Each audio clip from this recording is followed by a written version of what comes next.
आज हम बात करने वाले हैं किशोर नाहिद साहिबा की एक नज़्म के बारे में। कहती हैं, हम गुनाहगार औरतें। ये नज़्म उसी हमारी कड़ी का हिस्सा है जिसमें हम वीमेन एम्पावरमेंट की बात कर रहे हैं। क्या हमें समझना है, क्या हमें छोड़ना है, क्या नहीं छोड़ना है। जिसमें हम बात कर रहे हैं कि आवाज़ उठाना अपने हकों के लिए एक ईगो नहीं होता है, बल्कि हमें कहा जाता है अपने को मतलब नीची खींचने के लिए या फिर पीछे हटने के लिए। ये सारे ब्लैकमेलिंग के तरीके हैं या गैस लाइटिंग का एक तरीका है कि हमें कहा जाता है कि अच्छा तुम बोल रही हो, इसका मतलब तुम्हारे में बड़ा ईगो है। नहीं, अपने हक की आवाज़ उठाना ईगो नहीं होता है। बहुत ही एक थिन लाइन होती है, पतली सी एक रेखा होती है, लेकिन ईगो और अपने हक की आवाज़ उठाने के बीच में। लेकिन अपने हक की आवाज़ उठाना लाजमी है और आप कर सकती हैं ऐसा। और जब औरतें इन दिनों आवाज़ उठाने लगी हैं, इसलिए लोग कहने लगे हैं कि पढ़ी लिखी औरतें घर तोड़ने के लिए जिम्मेदार हैं। नहीं, पढ़ी लिखी औरतें घर तोड़ने के लिए जिम्मेदार नहीं हैं। जिम्मेदार आप हैं जो उनको एक चीज़ समझ लेते हैं। जर, जमीन और जोरू, तीनों को आप एक साथ कैसे रख सकते हैं? क्योंकि वाइफ आपकी जोरू जो है वो एक चीज़ नहीं है जिसको आप पैसे या फिर ज़मीन की तरह प्रॉपर्टी मानकर यूज़ कर सकें। वाइफ आपकी एक जीती जागती इंसान है, आप ही की तरह। जैसे शिव और शक्ति एक साथ दोनों होते हैं तब वो पूर्ण होते हैं, वैसे ही आदमी और औरत दोनों एक साथ होते हैं तभी पूर्ण होते हैं, तभी वो गाड़ी चलती है पटरी पर, वरना पटरी से उतर जाती है अकेले। तो वो कहती हैं कि ये हम गुनाहगार औरतें हैं जो आवाज़ उठा सकती हैं और हमें गुनाहगार होने का तमगा दे दिया जाता है। इस नज़्म में ये कहा गया है कि ये हम गुनाहगार औरतें हैं जो अहले जुब्बा की तमकनत से न रोब खाएं, न जान बेचें, न सर झुकाएं, न हाथ जोड़ें। तो ये हम गुनाहगार औरतें हैं जो बोल सकती हैं, बोलने वाली औरतें हैं हम, जो अहले जुब्बा की तमखनत मतलब जो सूट वूट पहनकर लोग आते हैं हमारे ऊपर धौंस जमाने के लिए, न उनसे डरती हैं, न अपने आप को उनके सामने बेचती हैं, न उनके सामने सिर झुकाती हैं और न ही हाथ जोड़ती हैं। ये हम गुनाहगार औरतें हैं कि जिनके जिस्मों की फसल बेचें जो लोग, वो सरफराज ठहरें, नियाबत इम्तियाज ठहरें, वो दावरे अहले साज ठहरे। तो जो लोग इन औरतों को बेचने की कोशिश करते हैं, सौदा करने की कोशिश करते हैं, इनको प्रॉपर्टी मानकर इनके साथ जानवरों की तरह सलूक करते हैं, वो इनके सरफराज खुदा, जमीनी हकीकी खुदा माने जाते हैं। और या फिर उनको हमारा प्रतिनिधि बना दिया जाता है इस समाज के द्वारा, या फिर हमारा जो है जज बना दिया जाता है उनको कि ये इनका निर्णय करेंगे। इन औरतों को बोलने की कोई ज़रूरत नहीं है, इनका निर्णय बाप या बेटा या भाई या समाज का कोई आदमी कर लेगा।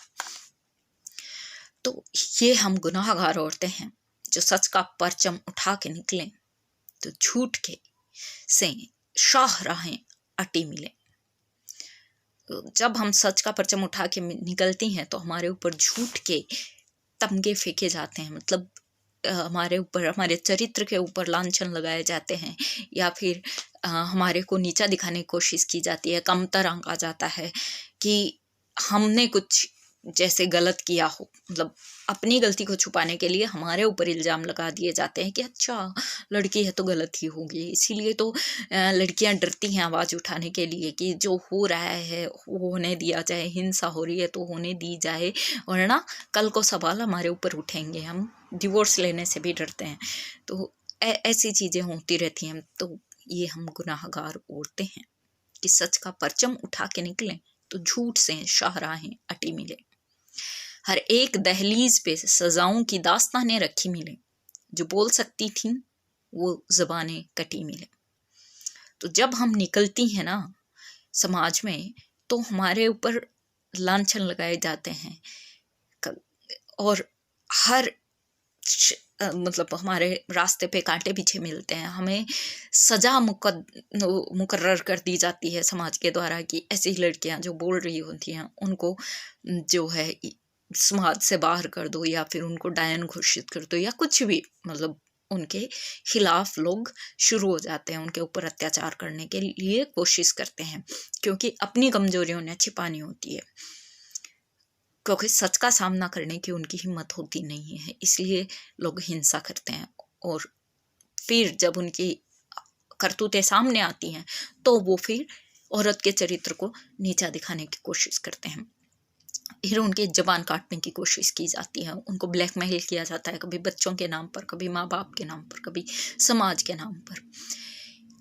ये हम गुनाहगार औरतें हैं कि अब ताक़ुब में रात भी आए तो ये आंखें नहीं बुझेंगी, कि अब जो दीवार गिर चुकी है उसे उठाने की जिद न करना।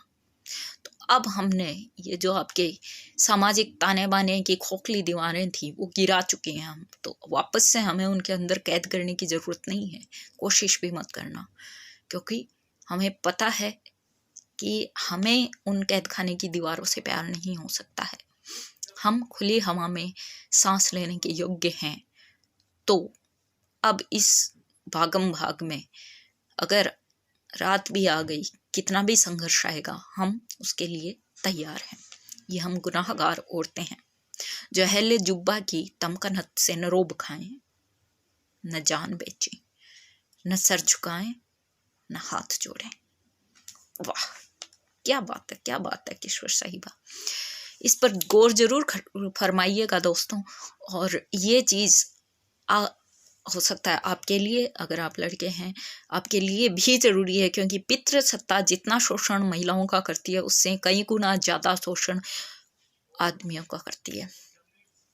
तो हर आदमी और औरत को सच के लिए खड़े होने की ज़रूरत है, अपने हक की लड़ाई लड़ने की ज़रूरत है।